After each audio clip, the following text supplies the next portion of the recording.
A few decades have passed since the use of indecent words and phrases in both public and private has been prohibited throughout Japan. All citizens are required to wear compact digital peacemaker terminals, also known as PM for short. Under the Public Morals and Education Act, people are now able to lead wholesome lives. Thanks to relentless legislation and the introduction of the PM surveillance system, Japan gained its status as the country with the most pristine public morals in the world. Here we are introduced to Okuma. He had recently passed his entrance exam to Tokioka Academy. In the school moral ranking system, Tokioka Academy stands above all the rest, so for him to be a part of an institution of that status was a really big deal for him, and moreover he'll be able to finally see Anna, the love of his life, again. While on the train, he couldn't help but notice a creepy-looking guy staring at him. He began thinking to himself that the guy must be a pervert. All of a sudden, a woman started making a scene and accusing the same guy for touching her butt. The accusation gained everyone's attention. Okuma realized that it was a lie, so he disguised himself and told the woman that it was actually him who did it, and pulled her out of the train. The woman confessed that she was trying to milk some money and called security on him. After being chased for a bit, Blue Tundra appeared and started shouting out some indecent phrases. She then threw a bunch of dirty pictures into the crowd. She then told Okuma to escape while she keeps them busy so he won't be late for the entrance ceremony. He arrives at the ceremony, and much to his surprise, the student council president was actually Anna. He sat and watched as she gracefully addressed the students. He sat in class looking like a creepy pervert watching replays of Anna's speech. In that same moment, a girl named Hyoka snuck up on him, while in a very uncompromising position. She asked him where babies came from. The fact that he transferred from a school notorious for its low morals made him the ideal candidate to ask. The other students gossiped and stared at them knowing this fact. Okuma didn't know how to put the answers in words, but Hyoka was adamant for answers, so if he's unable to answer orally, maybe a practical demonstration can be done. But before anything could go any further, a girl named Ayumi came in between them. She's the student council's vice president, and she came specifically for Okuma. She then told him that the student council wants him to become a general affairs manager in training. Over at the student council room, he was welcomed by Anna. He was elated when she told him she's been eagerly awaiting his enrollment. But the mood suddenly changed when he noticed that guy earlier from the train was there as well. He then introduced himself as Guraki, third-year student and treasurer of the student council. They immediately addressed why they summoned him. They wanted him to join the student council to protect the public morality of the school, and because his previous school was at the bottom of the morality ranking, it made him the perfect candidate. Anna then told him that for the past few months Tokioka Academy has been going through a crisis. The mysterious criminal known as Blue Tundra has been terrorizing the citizens with obscenity, and they believe that one of their own students is behind it all. So, they need to swiftly apprehend the culprit to avoid damaging the school's reputation. As embarrassing as it sounds, none of the student council is not even sure what constitutes indecency, and that they have been slow to respond to incidents. So as a graduate of a school with abysmal moral ranking, he should be more than qualified to identify what constitutes indecency. So, she pleads for him to join the student council, in which he strongly agrees to take on that task. Ayumi is now responsible to show him the ropes. Ayumi took Okuma to a small diner. He immediately noticed that there aren't much visitors present. This is when she told him they are free to talk about anything there. She then reveals herself as the Blue Tundra. He quickly tried to make a call to the Peacemaker Control, but she managed to restrain him easily. He called out to the waiter and told him she is a terrorist, but he calmly told him that he's aware and went on to ask him what he would like to order. After things calmed down, she told him she knows he's the son of the notorious terrorists and Juro Okuma. But he told her after he met Anna he left that dark molded life behind him and got up to leave.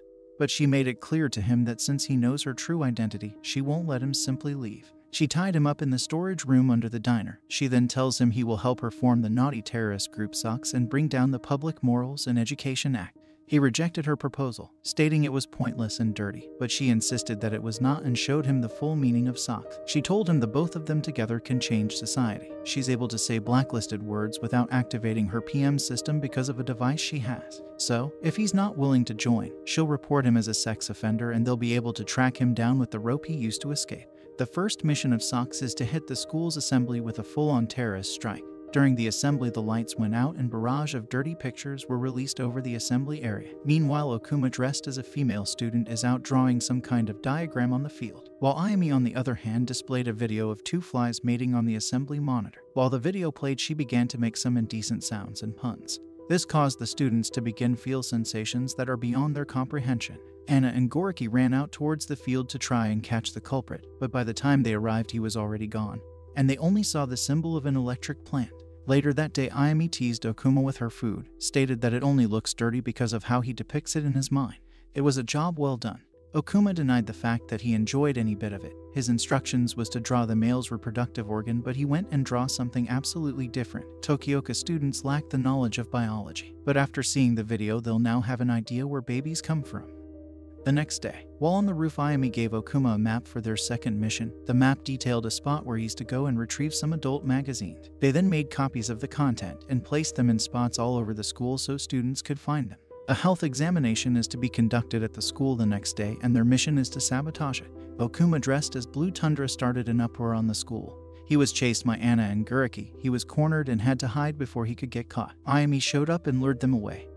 Okuma let his guard down and was spotted by Otomi while she was painting on the roof. While in class, Otomi chained Okuma and brought him to the art room. She told him she saw what he did, so if he doesn't want her to expose him, he'll have to do whatever she says. She wants him to help her with her love conquest. At that moment, Ayumi opened the door and saw them both. She screamed out and ran away just for the act. Guriki came and found them. He then took Otomi away. Now that Otomi found out what Okuma did, it raises concern. But Ayumi wants him to just go with the flow and find out her true intentions. Okuma went on and agreed to meet up with Otomi. It turns out she was in love with Anna. Even though he's playing a villain deceiving Anna, she looks really happy when chasing after him, so she wants to join forces and work with him.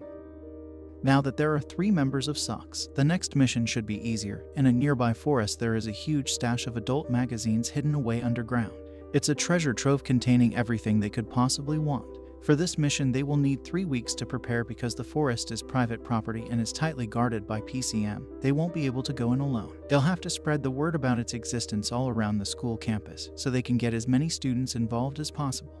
During an assembly, Sophia made her speech to the students. During her speech, she introduced a new PM device. This will be worn on the body. She went on to tell them there was a new change of plans and the petition will be a lot sooner than expected. This sudden news is bad for SOX. Their initial plan is now in danger. They decided to speed up their initial plan.